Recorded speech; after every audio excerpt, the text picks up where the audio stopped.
Well, in the good days of ancient Greece, there was a philosopher by the name of Aristippus, and he decided to make a trip to another island and took a boat. He didn't know that the boat was run by pirates. And of course, in those days, when you traveled, you took your money with you. You didn't have any traveler's checks. You didn't have any negotiable securities or anything in that nature. So you took the cost of your trip right along in a little box among your baggage.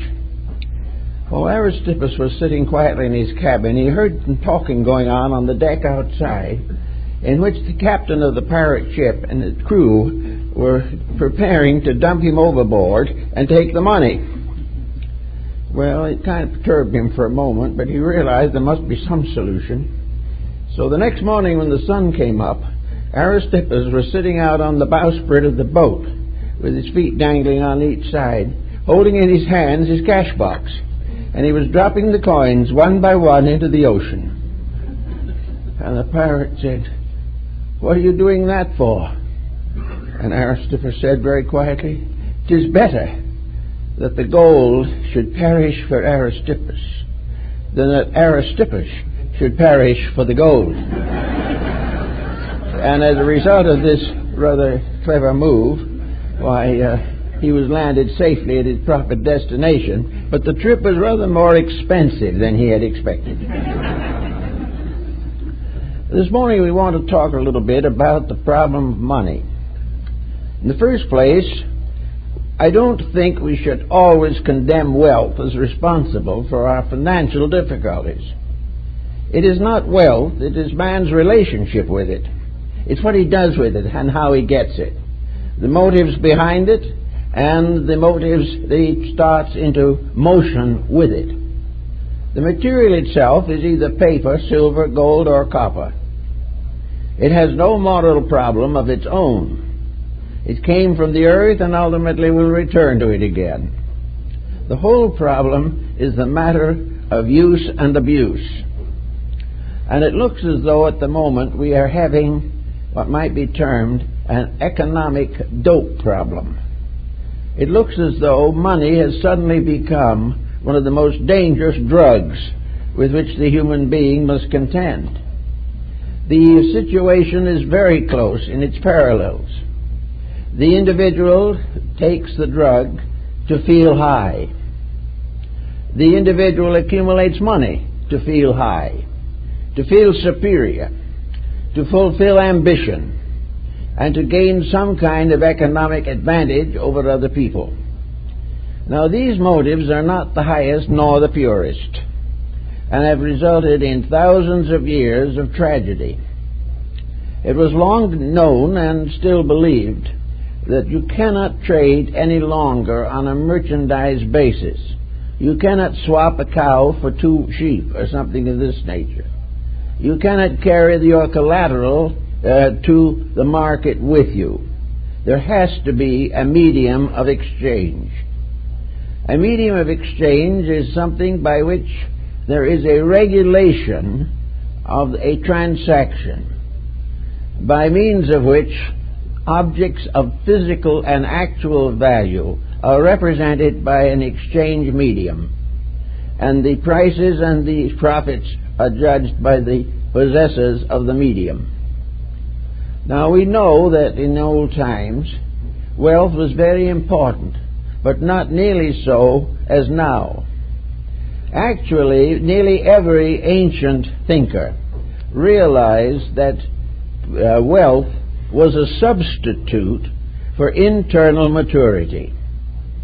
The individual gained wealth to gain power, when he should have been trying to get whatever superiority he deserved through the advancement of his intellect, through the improvement of his character, and through the redemption of his various aptitudes and attitudes. Therefore, instead of growing, the individual seeks through power a possession. If he has enough of the medium, he is available to all types of opportunities. He has the privilege of enslaving others. He has the privilege of controlling the financial destinies of nations. But the whole thing is a great big financial tempest in a teapot. There is no rich person alive today, of any consequence certainly, who doesn't know that his days are numbered. He is perfectly aware of the fact that he cannot take any of this with him. He can also often realize that in the accumulation of it, the only part of him that does survive physically, his reputation, is defiled. There is no one who really respects him. No one admires him. Men fear him and are often jealous of his possessions and attempt to rob him of them. Buddha was very clear on discussing this particular subject. He said the great problem of poverty is that men sigh because they are not rich. The great problem of wealth is men sigh for fear their wealth will be taken from them. And most of these ends are actually experienced in daily existence. The problem, therefore, of the medium of exchange becomes very interesting and in many cases very complicated. We know that coinage was comparatively recent, 2,000 or 3,000 years, but the exchange problem went way back to the dawn of time. And most of our financial structure is based upon exchange processes. In other words, we're using money to accomplish that which we did without money at a previous time. The medium has now become all-important in itself, and because of this, it has become a dismal failure upon the face of nature.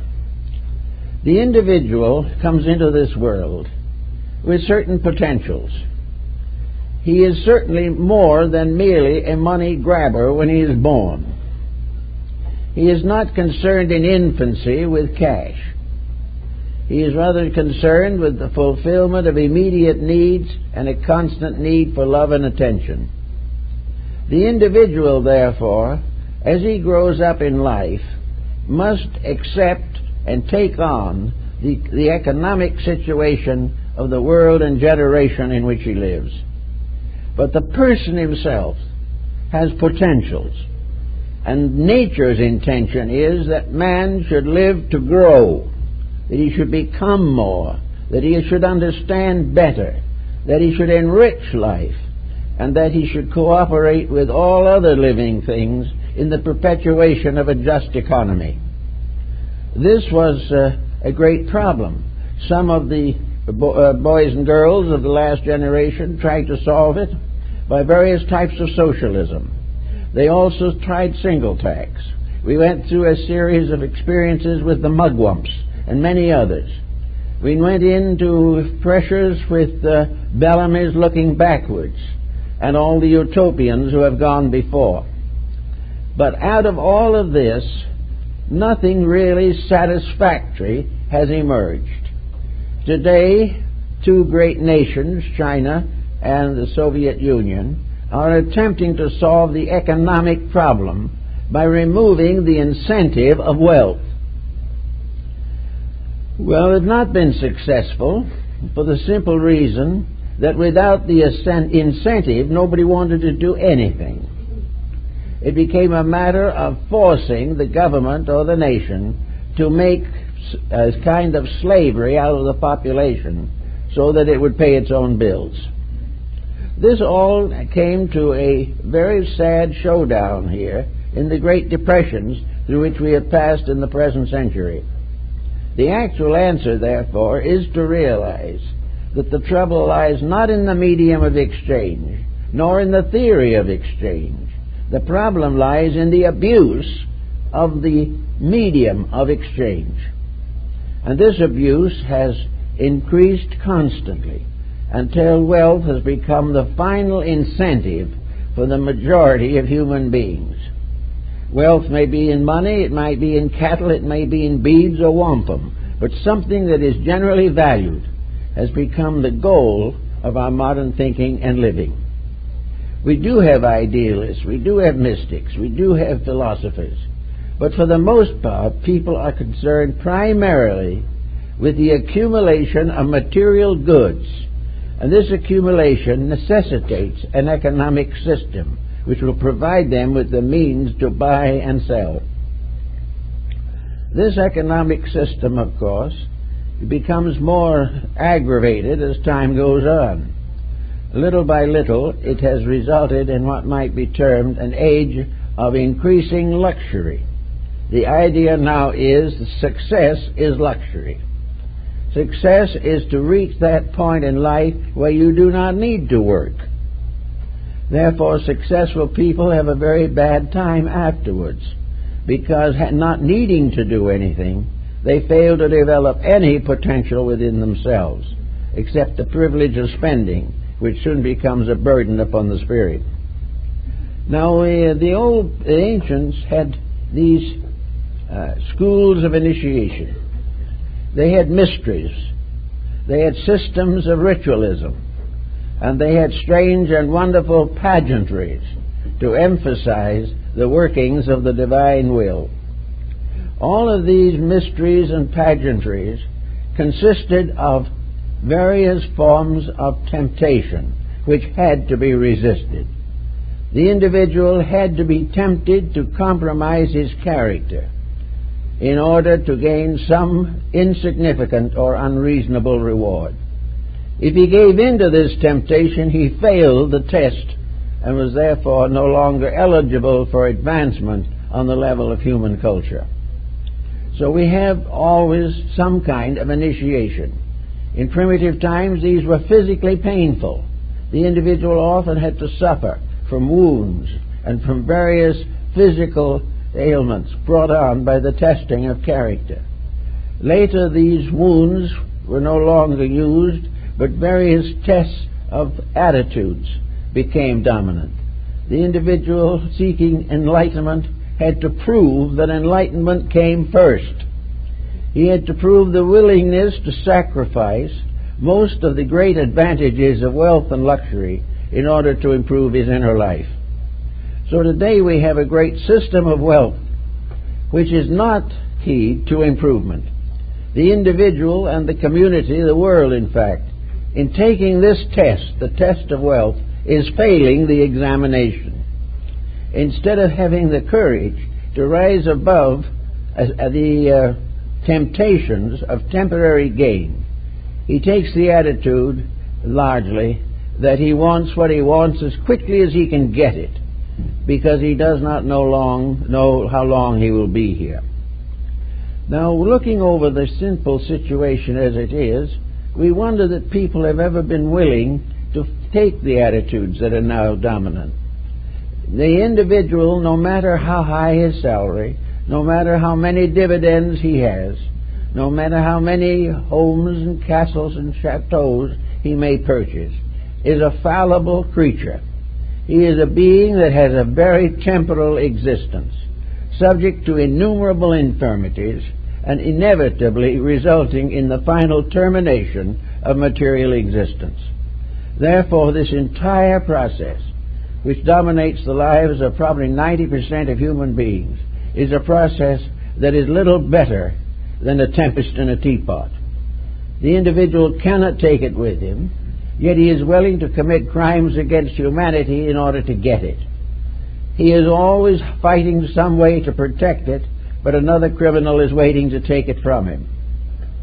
All of these processes are surrounded by one inevitable fact, that nature, the universe, the great plan of things, is simply indifferent to the whole subject.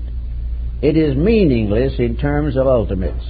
It is meaningless in terms of anything and everything except a small life within this little atmosphere which we call mortality. Materialism is probably largely responsible for the spread of the wealth mania. Materialism, by denying the individual any spiritual overtones, denying him any hope of immortality, denying him any moral incentives for self-discipline or self-control, leads the average person into the problem of immediate satisfaction. He wants to have what he has while he can use it. But nearly all those who do this do not live to use it. They spend a little, lose a little, give a little, and have a lot taken from them. But the actual termination of the situation is not fortunate. And in being unfortunate, it grows, increases, and distributes itself throughout the world, resulting in war, crime, desolation, starvation, and massive infirmities, all of which, to one way or another, are related to the desire for personal gain regardless of consequence. So we have here the whole world situation suspended from one essential point, and that essential point is superiority of the person himself. He wishes to be superior, and he feels that the only way to become superior is to gain wealth. All his education is toward wealth. All his attitudes in life are towards those public services which are well paid. Almost everything that he does is termed in the matters of his economic capacity. The more he has to spend, the more luxury and the more fulfillment of material desires. But these desires themselves are meaningless in the large pattern of things. The individual has all these advantages and still, when the time comes, passes on in a completely miserable state. I have had the privilege, or sorrow, in fact, of being present at the deathbeds of a number of wealthy people. At the last moment, there is this desperate search for consolation. And on his deathbed, the average millionaire would give it all for one more day of life. But he hasn't got it. And also I've been with materialists who, at the last moment of life, in tears, begged me to assure them that there was something beyond death. There has to be something.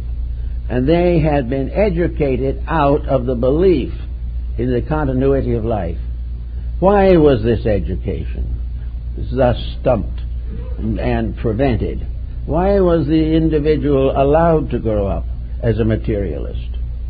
He was allowed to grow up as a materialist because he in that way helped to perpetuate the delusion of wealth. If he had ideals that were stronger than the possession of wealth, he would be considered an idealist, and as an idealist completely impractical and destined and foreordained to poverty for the rest of his life. And yet, at the side by side in the graveyard, who can tell them apart? The idealist or the materialist? Both lie down together, and the only important thing is which one lies down with the best hope. Without this, the whole problem is a deadly failure. Now, nature has set this pattern the way it is for a very good reason. The individual has to prove the power within himself to control himself. He has to prove that the great evolutionary scheme to which he belongs, which is attempting to make something out of him, is succeeding. If the individual succeeds in living throughout his life with no improvement of character, no solution of temperamental delinquencies, no actual wisdom or thoughtfulness, very little kindness and not much real or sincere affection, in this condition the individual does not grow, and he therefore passes out of this life very much the way he came in. He was a failure when he was born. He did not use anything that has been given to him to make life better or stronger. At the present moment, in various parts of the world, materialistic social cultures are beginning to look at this matter a little differently. They are gradually realizing that materialism is a dead end. They do not have any more capacity to prove materialistic hypotheses than the idealistic ones. The dreamer has just as much evidence as the person suffering from the delusion of wealth. There is no way of proving that the material life of the individual can be made secure by any means other than the growth of character. He must become more in himself. To become more is to grow. To assemble or accumulate more is a very serious doubt as to whether he will grow or not. Now, if a person has wealth, either self-earned or by heredity, by the dispositions of circumstances or the Los Angeles lottery, if he has wealth, then the problem comes, what is he going to do with it? He lives in a world of people, most of whom are suffering. He is living today in a world under tyrannies that have brought tragedy to millions. He has now a power of wealth. What is he going to do with it? Is he simply going off somewhere and gamble it at Las Vegas? Is he going to buy another yacht? Is he going to do all these extravagant things and throw them in the faces of people who have nothing? This was the beginning of the French Revolution. This has been the cause of the overturning of systems. Nearly every major revolution of history was based upon an economic exploitation. The failure of that which has to help that which has not. This constitutes a problem for the distribution of wealth. As I mentioned before, Andrew Carnegie once said that it was right to live rich, but one should die poor. Before he comes to the end, all that he has should be made available to all who need. This problem of passing these vast fortunes on to persons who never earned them presents another problem. If the recipient, who has never earned it, wishes to become internally enlightened and dedicate his life to usefulness, he can take the accumulated wealth and use it for the benefit of all mankind.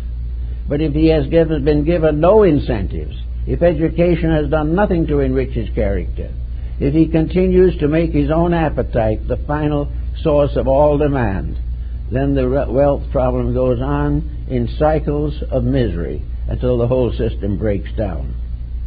So we look at, for the moment, on the fact of the matter. We have 70, 80, 90, maybe 100 years here. During this time, we are here for some kind of serious business.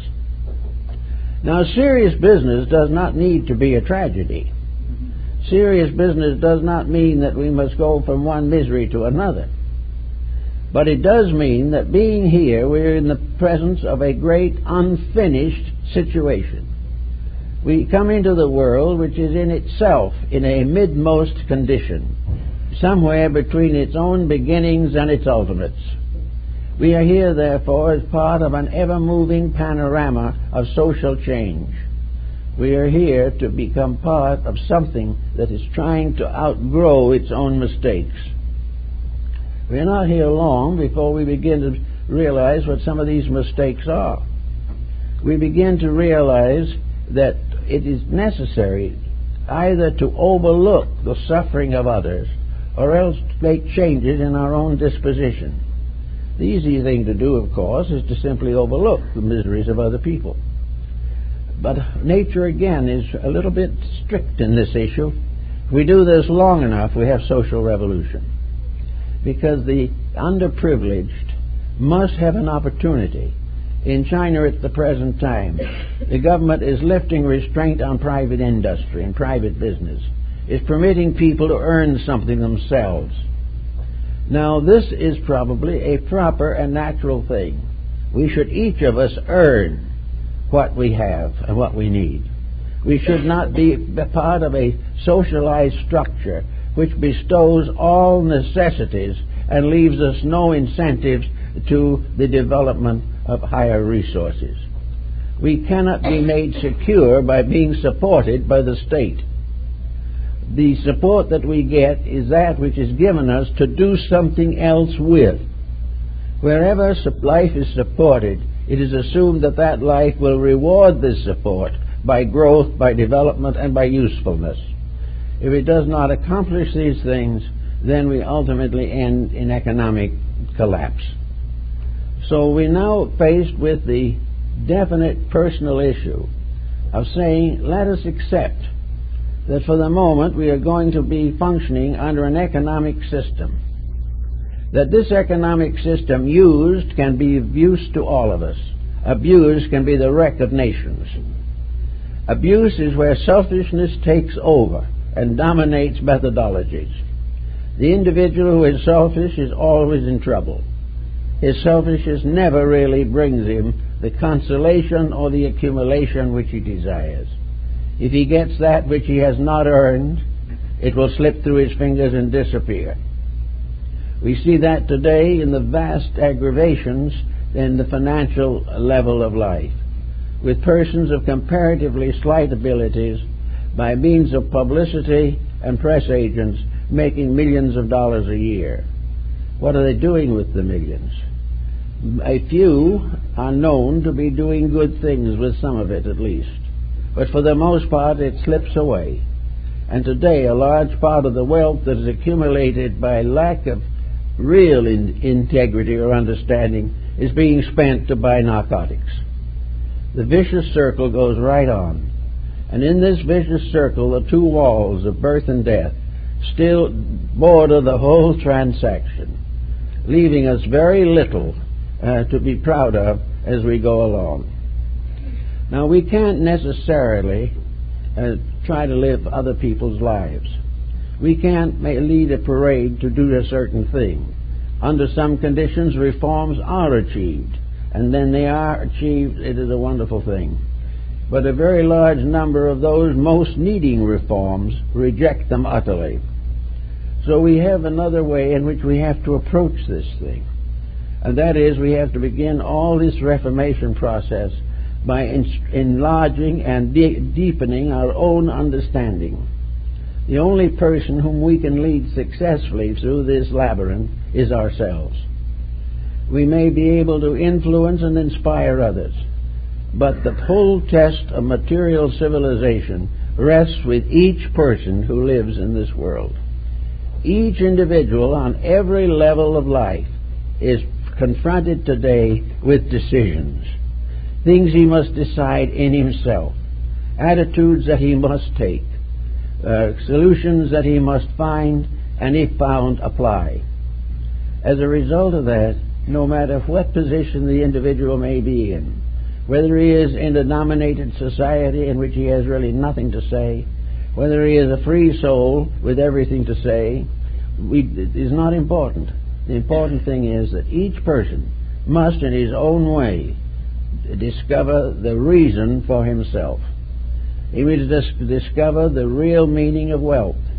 He must know what money is intended for and how to use it properly, and he must realize that improper use becomes private and collective tragedy. He must take his various ambitions concerning his own economic future and subject these ambitions to the tests of integrity. If he wishes to be more than he is he willing to earn this improvement? If he wishes to become stronger in his determinations to keep the rules of life, he must strengthen his determination. In every way, the answer to the problem for the individual is not that he shall go off by himself and worry about the common good. The thing for him to do is to carefully note his own relationships with life and make sure that in this river that he is flowing down at the present time, he is learning what he is supposed to learn on the trip. We are here for a certain knowledge. We must, to fulfill natural law, leave this life at the end of a material incarnation better persons than we were when we came. If we were uncertain in childhood, we must be more certain in maturity, and most certain in the elderly years. If we are idealists, we must believe ideals when we're young. We must apply them when we're old. Idealism is a way of life that is friendly, a way of life in which we live together in fraternity, a fraternity that is destroyed by ambition and very largely frustrated by wealth. So we must go about these matters in a new and more reasonable and intelligent manner. Everything that comes to us is an opportunity and a responsibility. Every person we know brings us something and asks something. This is inevitable, and very often we are glad to find the people who bring, but very reluctant to know the people who ask. Everything is not reciprocity. It is to get what we can and the other person do the best he can. All these attitudes are the destruction of a world order. Now, in times back in Egypt or China or India, the world order was rather sketchy. Very little of the world was known.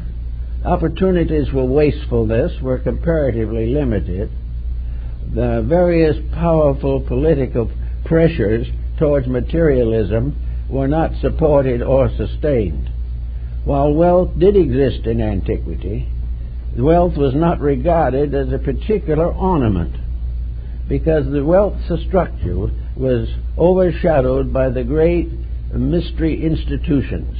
Every great civilization of the past has had a dominant religion which really did influence the followers, a religion to which every decent person gave allegiance, a religion in which the right of divinity to control humanity was unquestioned, and a system also in which all good was done in the name of eternal good. And the more good we did, the more immediate the environment improved.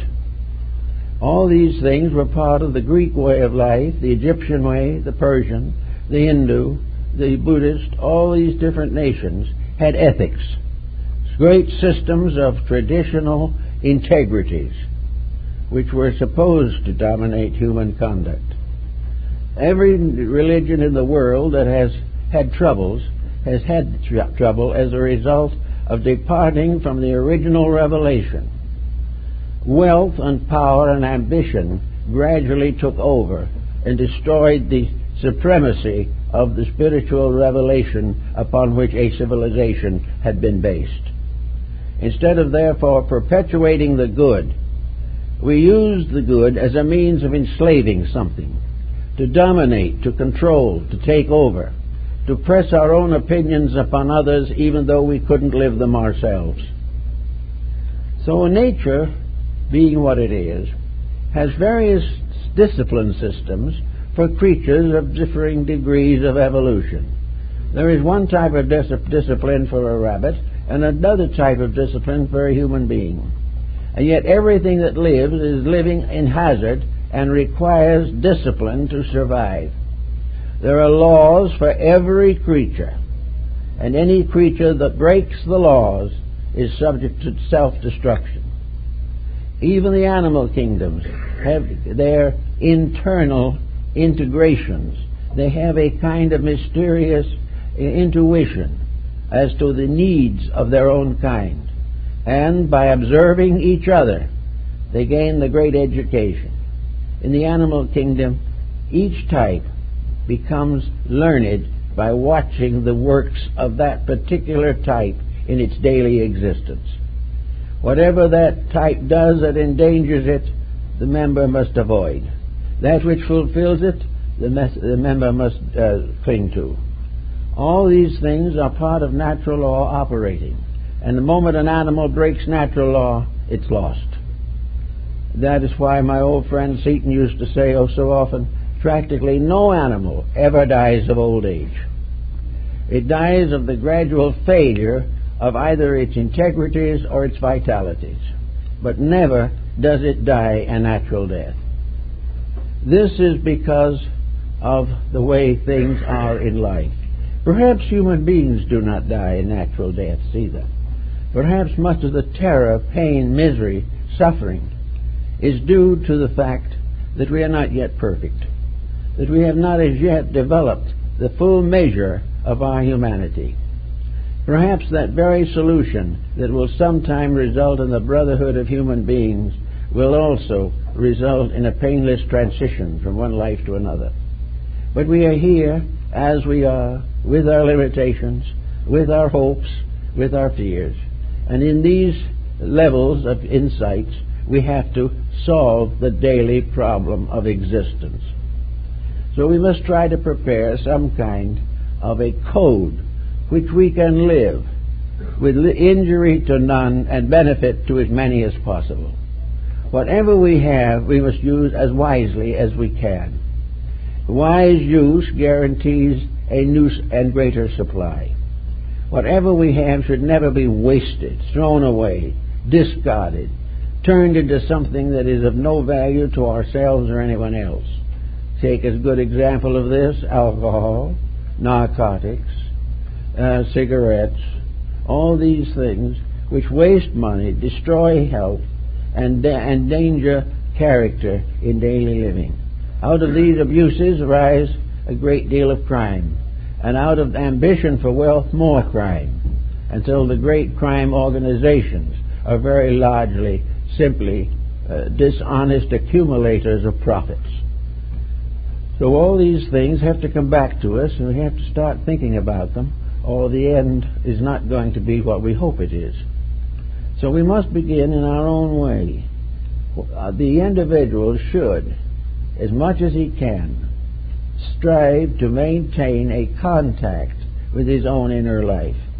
He must try to listen to the higher aspirations that naturally come to him. If he has a feeling, an aspiration, he mustn't immediately kill it off because it's impractical. He must not base everything upon the laws of a system that has failed. Rather, he must base his convictions as far as he can upon a system which has never failed. And failure is a symbol of inadequacy of some kind. Failure is inevitable because we do not know any better. But failure decreases as integrity increases. And we can sometime, in the fullness of time, outgrow our own failures. We are here to outgrow weakness, outgrow selfishness, outgrow over-ambition, and outgrow the complete dominance of our lives by physical considerations. If we were going to stay here for a long time, maybe 1,000 years or more, it might seem more reasonable to give a lot of attention to our physical existence. But with this short habit as we have, only a small part of time have we to live here. We must some way find out how we can use what we have to the advancement of a life that goes beyond our present embodiment. Now, a lot of people don't believe in immortality, and this term has been enhanced by a great deal of propaganda. The belief in immortality, if it is generally accepted and applied, would interfere considerably with the accumulation of unreasonable profits in many enterprises. If the individual has only now to do it, then he should do it all now. If he has only a few years to work before retirement, this becomes tremendously important. But somewhere behind all of this, as the wise have always realized, each of us has an eternal life, a life that goes on, far beyond the boundaries of any particular embodiment. Emerson was very strong and clear on these points, that there is an over-self that lives on, and that this over-self contains within it the records of all things done well, and also the resolution to correct the mistakes. Each person, therefore, can start in growing immediately if he wishes to look at his life not necessarily simply philosophically, but in terms of plain old-fashioned common sense. If there is no future in something, why devote a life to it? If there is no justification for an attitude, why hold it tenaciously to the end of time? If the things we have we'll never be able to own, why make ownership such a tremendous factor? Why not admit that we are all here not to own, but to share, and that nothing that we have is more than a lease? We only have a lease on this physical body in which we live, and we certainly do not have total title to anything in our environment or any of our various achievements. The only thing that is eternal is locked within ourselves, that life that gives life to other things. These other things fade away, but that life continues, like the enduring rays of the sun. So we have to kind of think out how to get away from some of the miseries. Now, the moment you lower your ambitions to reasonable proportions, you get rid of a lot of worry. There's probably nothing at the present time that is doing more to create various forms of psychosis than our pressures. The individual struggling with things he cannot control becomes mentally and emotionally ill. Yet ill as he is, he continues to fight desperately to keep on doing the things that made him ill. And his only outlet would be to stop doing it, and then his whole house of cards would fall apart. So whatever he does, or however he tries to get out of it, he is still in trouble. There is much more to be said about sanity than the mere fact of staying out of an institution. A psychological integration means that an individual has put his own mind in order. And while we turn now largely to science for keys of orientation, we must realize that these keys, all of them, originated in religion, and that the great healing power of life is integrity, and that this integrity means the doing of that which is most useful for all concerned. That which is good only for ourselves at the expense of others is a danger and a detriment. Therefore, if we really want to begin a better type of life, if we really want to get out of these psychoses that are now burdening us, we have to begin to do a lot of things that many of them hang on money. We have to find out, for example, how to handle the various problems of human association, parental association, husband and wife, parent and child, and self and the neighborhood. All these things have to be solved. And where any solution does not end in peace, there is no solution. The idea that we can solve a disinclination by avoiding it, if we can get away from people we don't like by never speaking to them again, all these foolish non-answers to anything. Wherever there is an animosity, it must be corrected. And whether or not the other person corrects it, we must. We must reach a point where no animosities, no antagonisms, no criticisms or condemnations are permitted in our inner lives. For these are all causes of mental and emotional sickness. The person we hate may never know we hate them, but the hatred in us will eat us up. We cannot afford these things, especially when life becomes more complicated and critical. Whatever attitude we have when we go to bed at night must be at peace with life. We must never take to bed at night an antagonism or an animosity. If we do, it will be intensified by the sleep process, and if we repeat it long enough and often enough, it will sicken the mind and make us incapable of reasonable thinking. Wherever we start out, we are looking for peace. Now, peace at any price is not what we're looking for, but we are looking at the fact that peace must be earned, but that peace is an end, the only end to strife. That only the individual who within himself has found peace can survive the pressures of an unregenerate civilization. Only the person who can quietly estimate values, who is forever kind regardless of unkindness, is forever gentle in the face of cruelty, and is forever generous in the face of selfishness. Only this type of person is beginning to build those treasures where the thieves cannot come in and steal.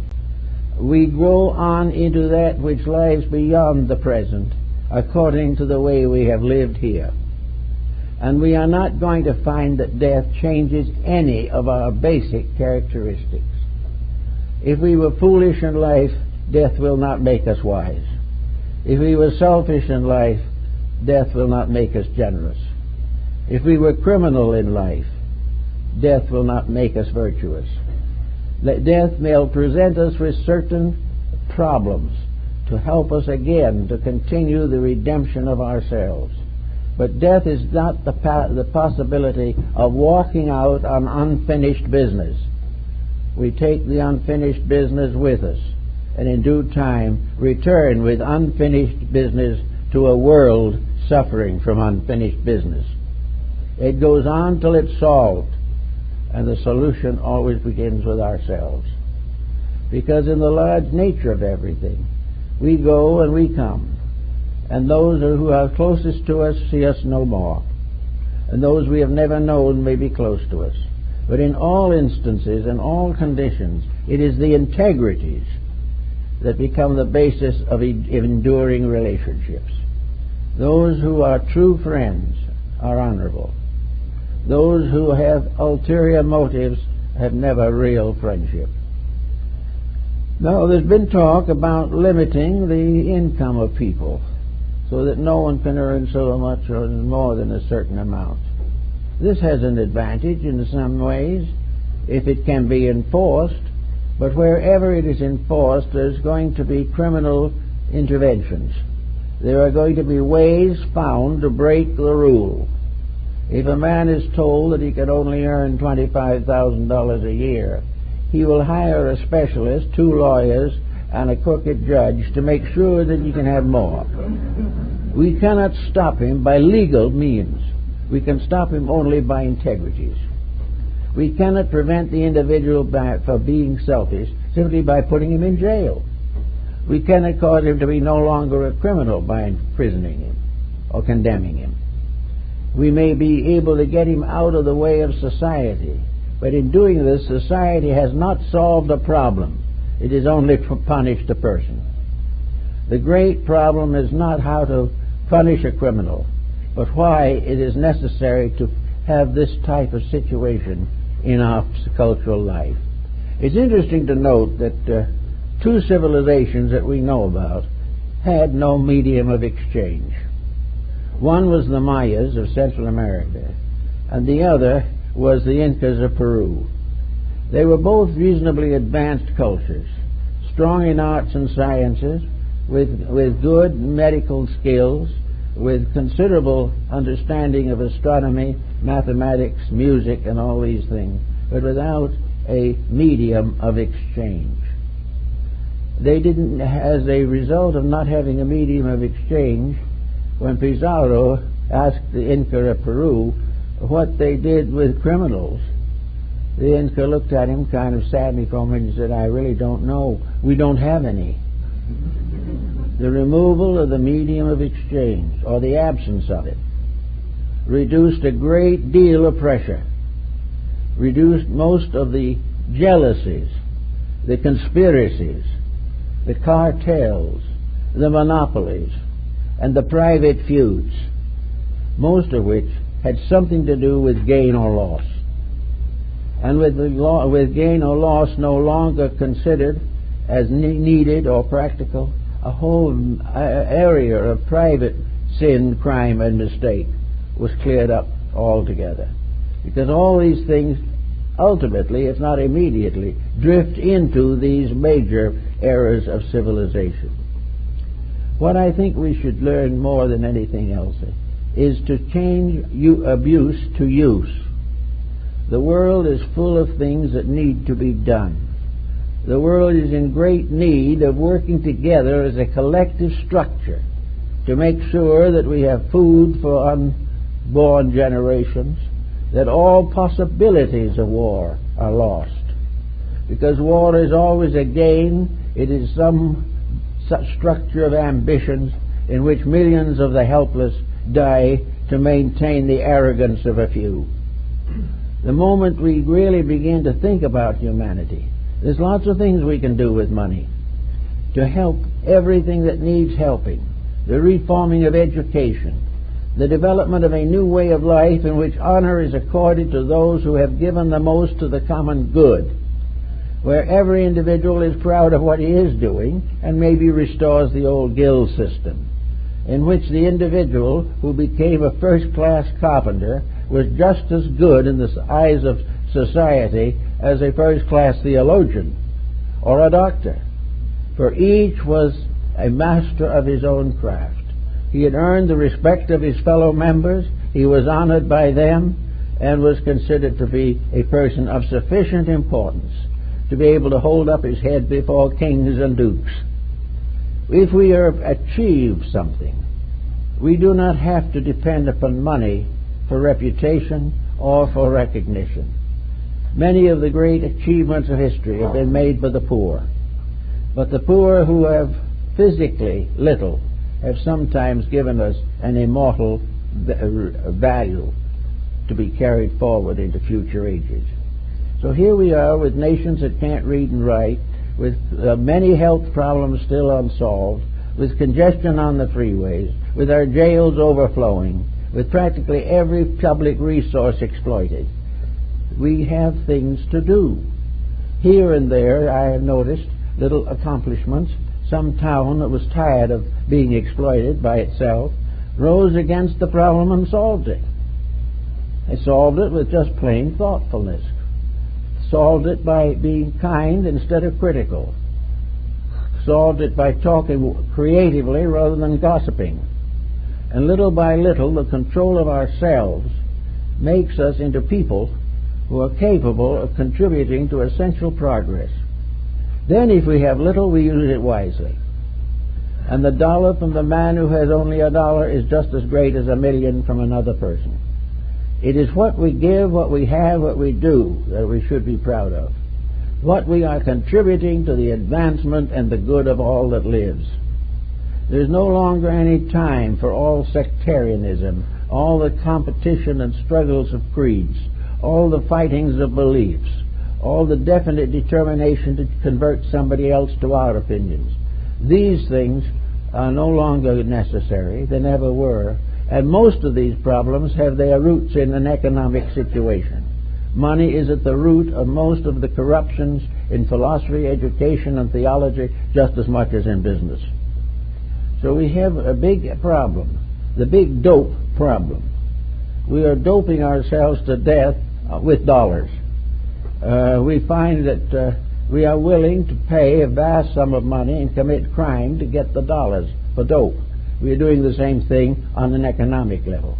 We break every rule of human society to get the profit, and the profit makes us feel 10 feet tall until the headache comes. Also, we find that this process of dope or narcotics is undermining our interest in doing anything better. Little by little, we live only to have more of these great moments in which we think we are giants and wake up with a headache the next day. The wealthy have the same headaches and have the same problems. And, strangely enough, many of them are now making a partnership with the narcotics, and the wealth is going in that direction. Everything is in a turmoil.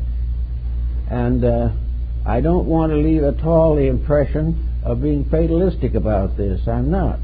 I think the answer is so glorious that it's almost impossible to imagine its possibilities. And that is, it's so wonderful to realize that these mistakes cannot go on forever. And that out of all these mistakes and all this suffering is going to come the great solution we've all been seeking. We will never get better until we can no longer be comfortable and remain worse. We will never solve problems until the problems annoy us beyond control. Here we have the great problem of wealth. It is the problem of our race. It was brought with us in our own subconscious. The gods did not give it to us. The gods gave us only nature, and we have set up various real estate transactions involving it. But the main facts remain exactly the same. We are now getting to the point where all our shams are falling apart. We are getting to the point where we don't believe each other or trust each other in many instances. We are disillusioned with entertainment. We are disillusioned with literature. We are afraid of science. And we know that we are bankrupt for the most part so far as philosophy is concerned. The modern generation has very little to offer. Therefore, all these things are becoming so uncomfortable that we can no longer endure them. We do not want to sit down every evening to some miserable television production that offends us before we're halfway through it. We do not want to be exploited every time we go to a store. We do not want to pay twice for everything we buy. We don't want to be subject to all kinds of exploitation. We don't wish to see the inflation going the way it is.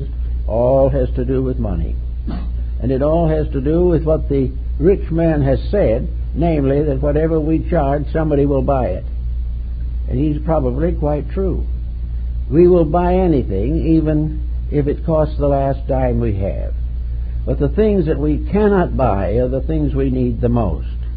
We need the integrity to prevent us from buying what we don't need. We are a little bit like Thoreau and Walden. We are really simple creatures. We wish security. We wish an education for our children. We wish a constructive career and good workmanship. These things are available to all if we will stop all kinds of misrepresentations and the singing of songs that have no rhythm. We've got to get out of this idea that these things can go on forever and that nothing lies ahead but more of the same.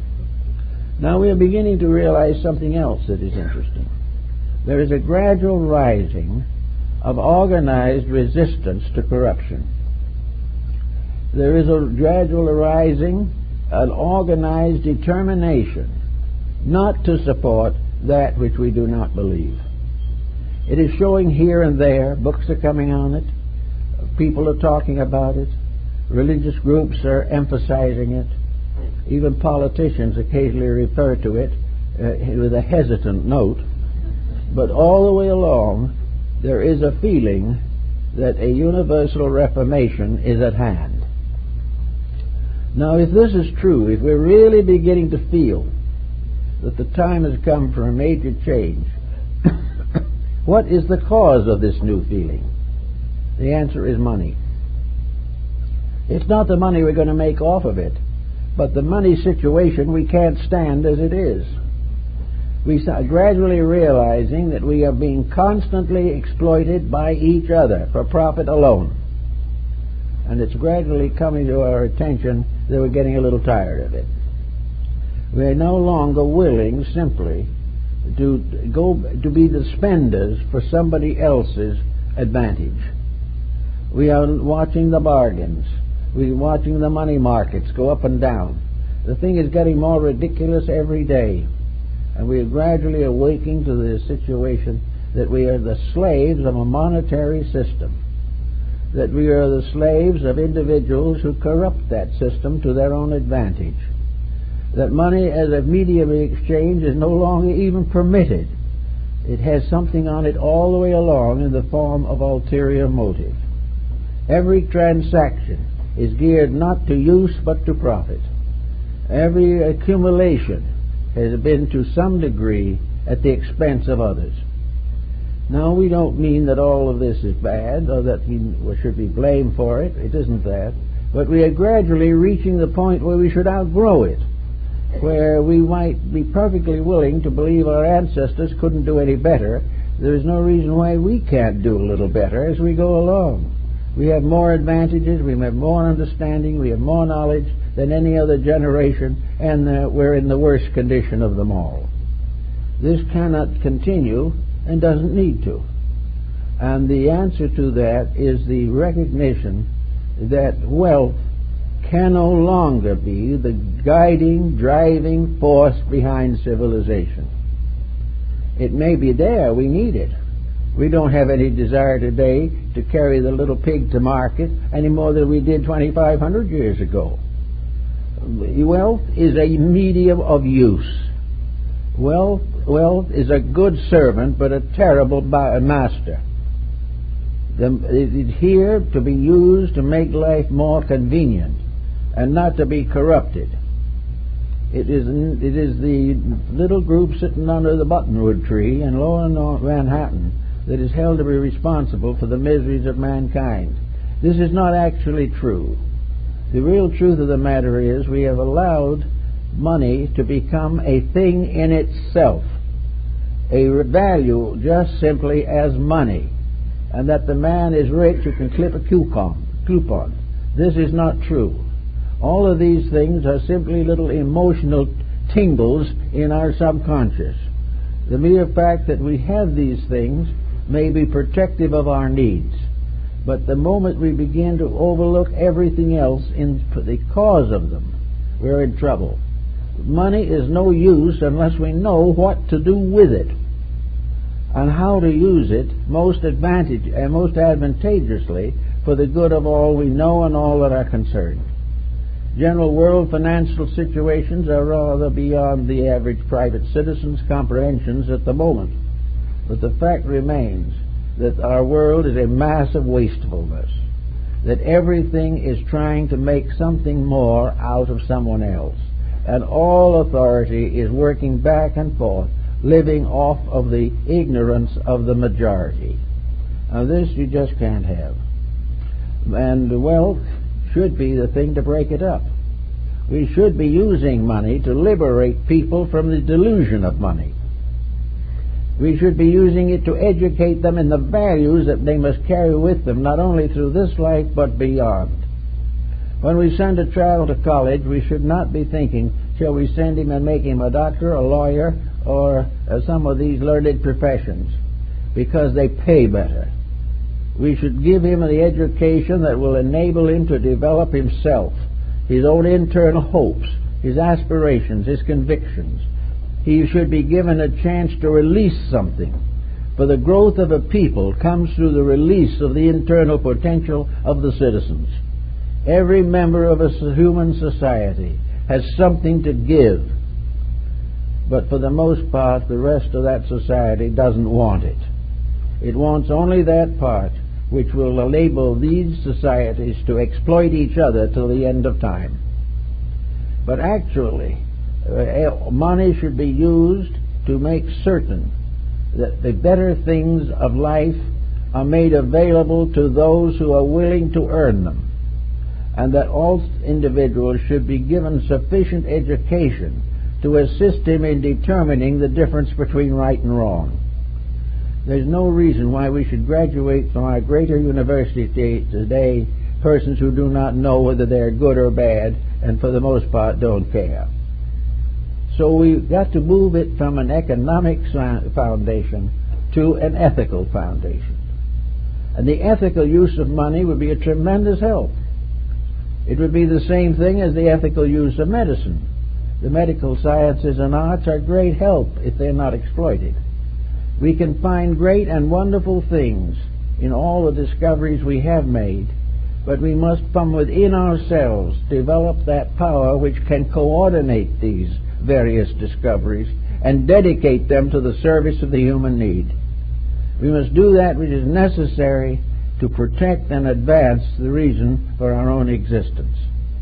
We are a world that is becoming more populous all the time, and a world in which the threats of destruction are increasing daily. These things have to be faced. Money is not going to pay for them. Money will not pay for peace. It will pay for armament to make sure that there is war. Money will not pay for health, but it may, under proper usage, assist in the development of knowledge that will help. Money used properly can advance every form of knowledge that man is concerned with and solve most of the social problems of society. It can answer many problems of family disputes and discords. It can affect the relation of parent and child. It can affect everything constructively. But it must be a knowledge which teaches us how to use constructively the tools of our human race. We must find ways of doing the things that need the doing. And whether these bring great profit or no profit, that which profits humanity is far more important than the profit that goes into the bank. So we have this problem of wealth not as a menace, really, but as a challenge. The individual who can outgrow the control of what he has and become dedicated to what he is will do a great deal for himself and others. We could be a much happier people if all of our outside addictions were controlled by our inside convictions. And if we do not have enough convictions to prove this, then we are not educated, and facilities should be available to make certain that we gain the proper schooling. No one should graduate from school who doesn't know the difference between integrity and profit, who doesn't know the difference between cooperation and competition. And no one should graduate from anything who does not realize that competition is the death of trade. All these things have to work together. We're on one little planet, kind of floating around on a cosmic mothball somewhere in space. We have been here for some time, and we'd like to remain a little longer. But to do this thing, we've got to realize that we're castaways in space. And while someday we may wander around on Uranus, we may not find it very habitable. We are here to learn to get along with each other and become what we have never been able to be as yet, and that is one happy family.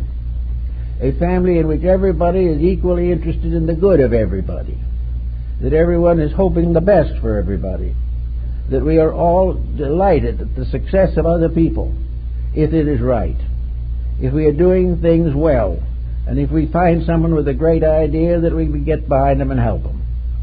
There's no reason why we should finance every scheme there is and be hesitant to the bitter end to advance or finance anything that is contributing to the public good. Everything is in terms of how much. And now we need to know how much is there that we can possibly do and learn. The inside of the human nature is a very subtle thing. Somewhere locked inside of ourselves is a mechanism superior to anything that man can ever invent. Some people think that we have the only living computer, but actually the computer is an invention of one faculty of the mind, and is going to go bad ultimately simply because it is invented for profit rather than for use. Wherever the use is a sort of slogan, and the individual invents only for the advancement of wealth, the answer is not there. But there is in everyone, a center of consciousness that is more or less a cosmic computer, if you want to say so. There's something in there that knows more than the human being as a person is likely to know for a long time. There is a spark of that eternal divinity, that nameless life and light, which is in every creature that comes into the world. This something which is the great morality, the great integrity, a tremendous force, a law without words, a law that is supported only by its own righteousness. In each person there is a potential. There is art, there's music, there's literature. We are all endowed with internal resources more valuable than anything that we can attain through schooling. Now, the purpose of education, as understood to the ancients, was the release and strengthening of these inner resolutions. We were supposed to use the word educo for education to its Latin and Greek meaning. Educo, to draw forth, to bring forth, to make known. Whereas today education is to cram in and prevent the individual from doing any thinking for himself at all. We wish to impose upon each child the fallacy from which we are suffering. We want them to make identically the same mistakes that we do.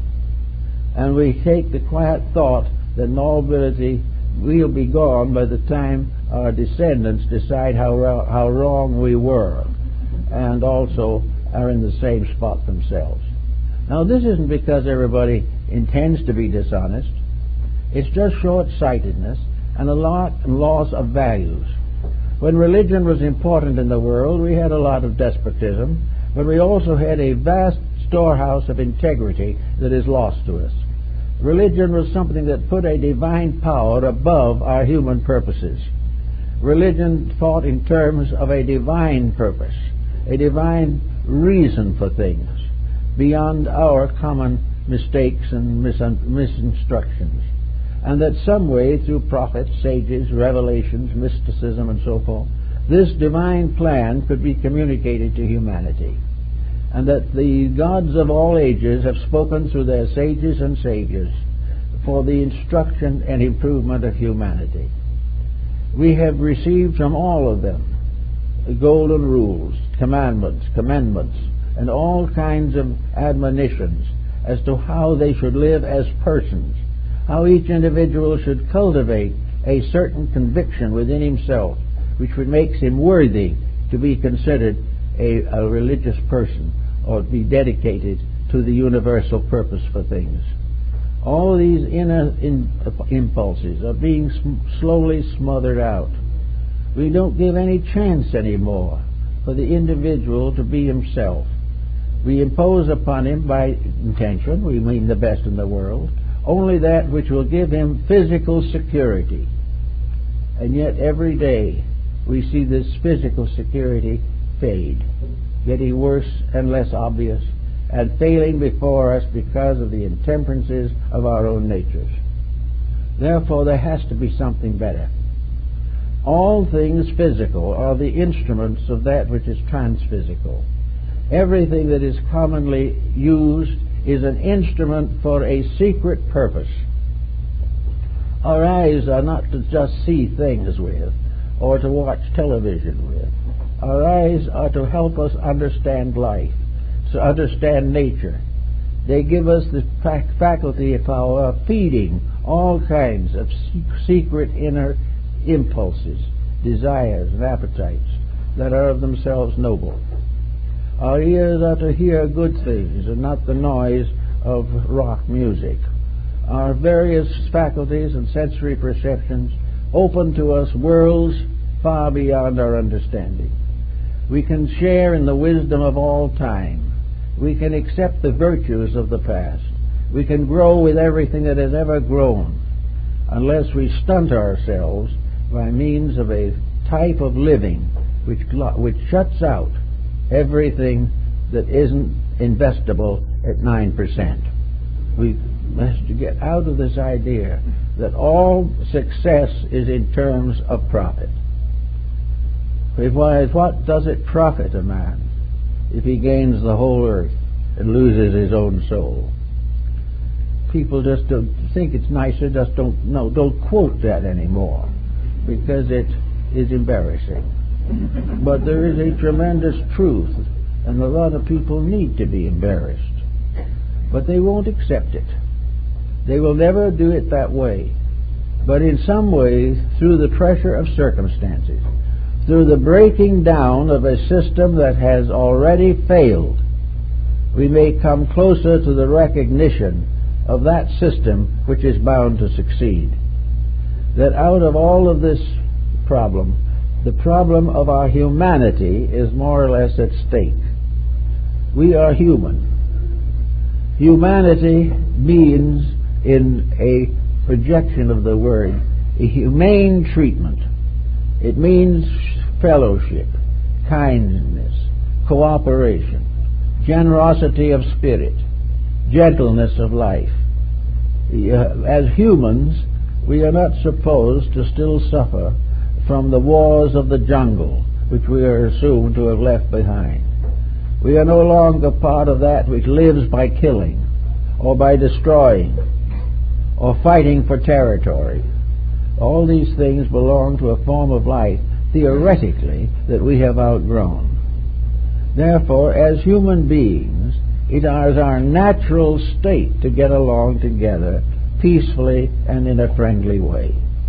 We are simply human, and the basis of our humility and humanity is cooperation. We are the first creature that we know that has become aware of the fact that we can live together in peace. We are the only creature that has put goals above food and reproduction.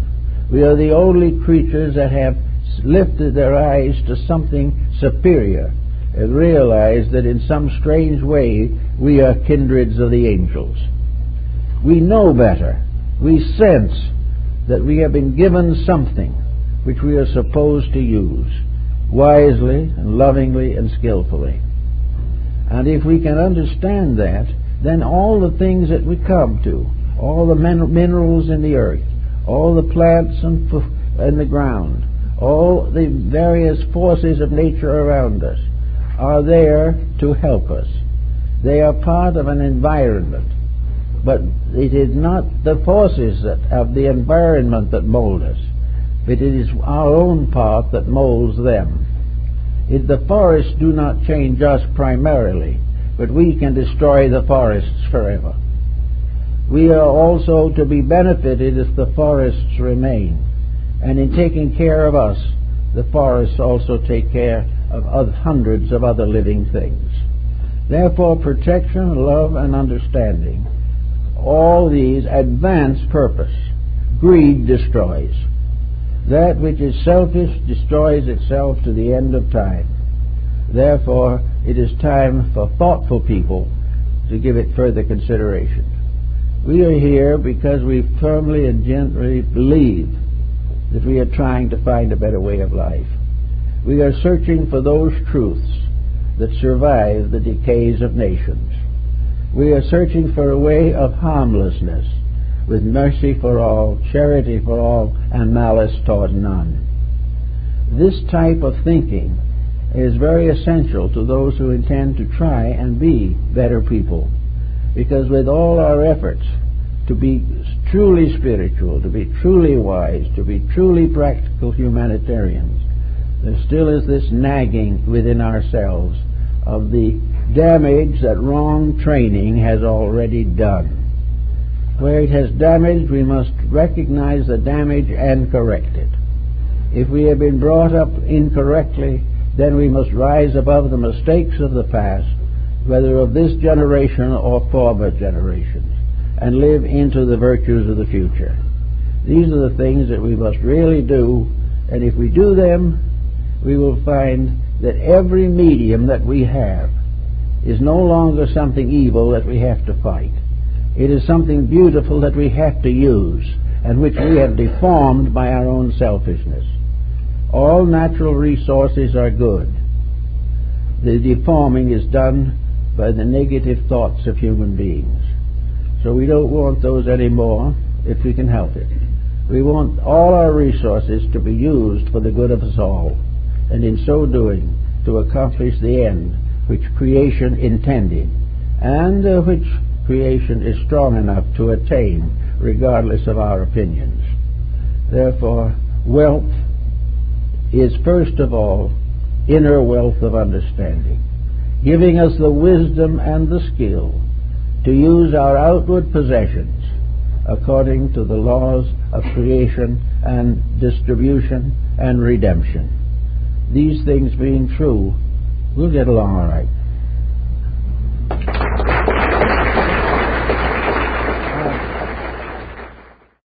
Nothing really satisfactory has emerged. Today, two great nations, China and the Soviet Union, are attempting to solve the economic problem by removing the incentive of wealth. Well, they've not been successful for the simple reason that without the incentive, nobody wanted to do anything. It became a matter of forcing the government or the nation to make a kind of slavery out of the population so that it would pay its own bills. This all came to a very sad showdown here in the Great Depressions through which we have passed in the present century. The actual answer, therefore, is to realize that the trouble lies not in the medium of exchange, nor in the theory of exchange. The problem lies in the abuse of the medium of exchange. And this abuse has increased constantly until wealth has become the final incentive for the majority of human beings. Wealth may be in money, it might be in cattle, it may be in beads or wampum, but something that is generally valued has become the goal of our modern thinking and living. We do have idealists, we do have mystics, we do have philosophers, but for the most part, people are concerned primarily with the accumulation of material goods, and this accumulation necessitates an economic system which will provide them with the means to buy and sell. This economic system, of course, becomes more aggravated as time goes on. Little by little, it has resulted in what might be termed an age of increasing luxury. The idea now is that success is luxury. Success is to reach that point in life where you do not need to work. Therefore, successful people have a very bad time afterwards, because not needing to do anything, they fail to develop any potential within themselves, except the privilege of spending, which soon becomes a burden upon the spirit. Now, the ancients had these schools of initiation. They had mysteries. They had systems of ritualism. And they had strange and wonderful pageantries to emphasize the workings of the divine will. All of these mysteries and pageantries consisted of various forms of temptation which had to be resisted. The individual had to be tempted to compromise his character in order to gain some insignificant or unreasonable reward. If he gave in to this temptation, he failed the test and was therefore no longer eligible for advancement on the level of human culture. So we have always some kind of initiation. In primitive times, these were physically painful. The individual often had to suffer from wounds and from various physical ailments brought on by the testing of character. Later, these wounds were no longer used, but various tests of attitudes became dominant. The individual seeking enlightenment had to prove that enlightenment came first. He had to prove the willingness to sacrifice most of the great advantages of wealth and luxury in order to improve his inner life. So today we have a great system of wealth which is not key to improvement. The individual and the community, the world in fact, in taking this test, the test of wealth, is failing the examination. Instead of having the courage to rise above the temptations of temporary gain, he takes the attitude, largely, that he wants what he wants as quickly as he can get it, because he does not know how long he will be here. Now, looking over the simple situation as it is, we wonder that people have ever been willing to take the attitudes that are now dominant. The individual, no matter how high his salary, no matter how many dividends he has, no matter how many homes and castles and chateaus he may purchase, is a fallible creature. He is a being that has a very temporal existence, subject to innumerable infirmities, and inevitably resulting in the final termination of material existence. Therefore, this entire process, which dominates the lives of probably 90% of human beings, is a process that is little better than a tempest in a teapot. The individual cannot take it with him, yet he is willing to commit crimes against humanity in order to get it. He is always fighting some way to protect it, but another criminal is waiting to take it from him. All of these processes are surrounded by... There is no one who really respects him. No one admires him. Men fear him and are often jealous of his possessions and attempt to rob him of them. Buddha was very clear on discussing this particular subject. He said the great problem of poverty is that men sigh because they are not rich. The great problem of wealth is men sigh for fear their wealth will be taken from them. And most of these ends are actually experienced in daily existence.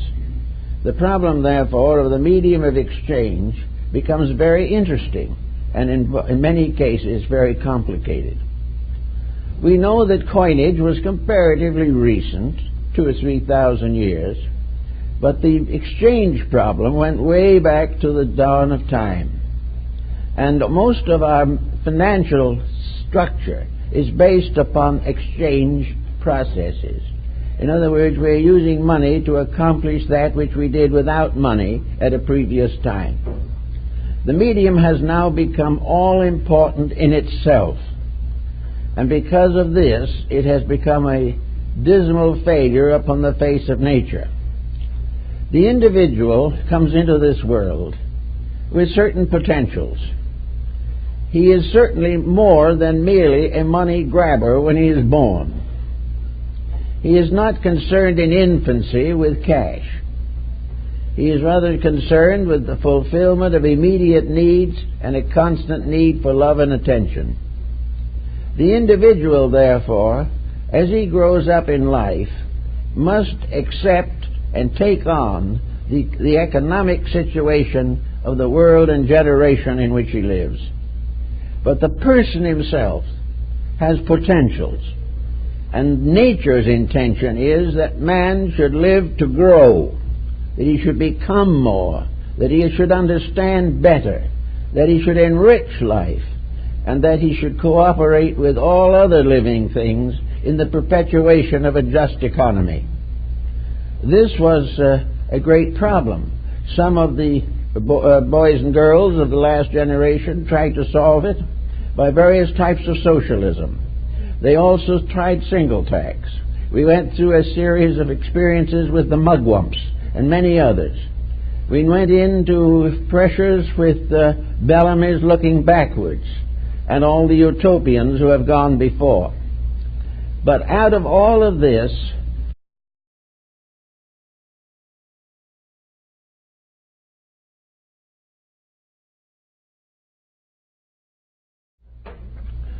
well, in the good days of ancient Greece, there was a philosopher by the name of Aristippus, and he decided to make a trip to another island and took a boat. He didn't know that the boat was run by pirates. And of course, in those days, when you traveled, you took your money with you. You didn't have any traveler's checks. You didn't have any negotiable securities or anything of that nature. So you took the cost of your trip right along in a little box among your baggage. While Aristippus was sitting quietly in his cabin, he heard some talking going on the deck outside, in which the captain of the pirate ship and the crew were preparing to dump him overboard and take the money.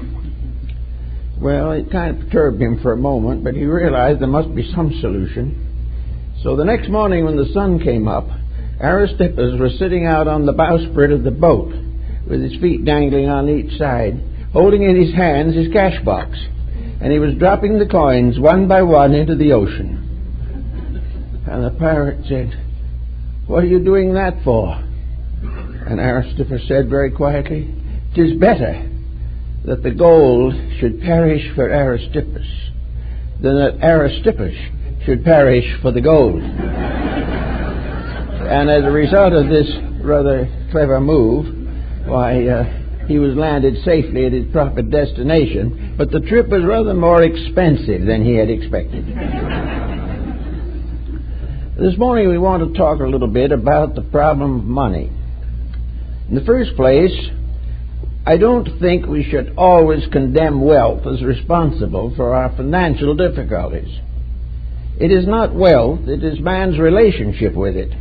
It's what he does with it and how he gets it.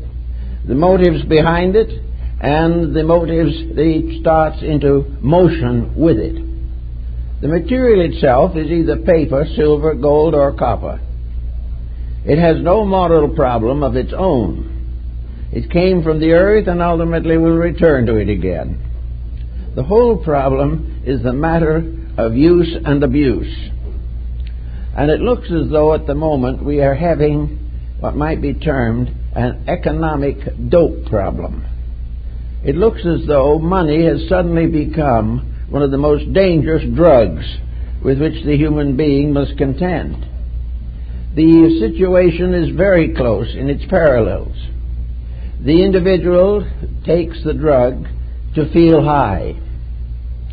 The individual accumulates money to feel high, to feel superior, to fulfill ambition, and to gain some kind of economic advantage over other people. Now, these motives are not the highest nor the purest, and have resulted in thousands of years of tragedy. It was long known and still believed that you cannot trade any longer on a merchandise basis. You cannot swap a cow for 2 sheep or something of this nature. You cannot carry your collateral to the market with you.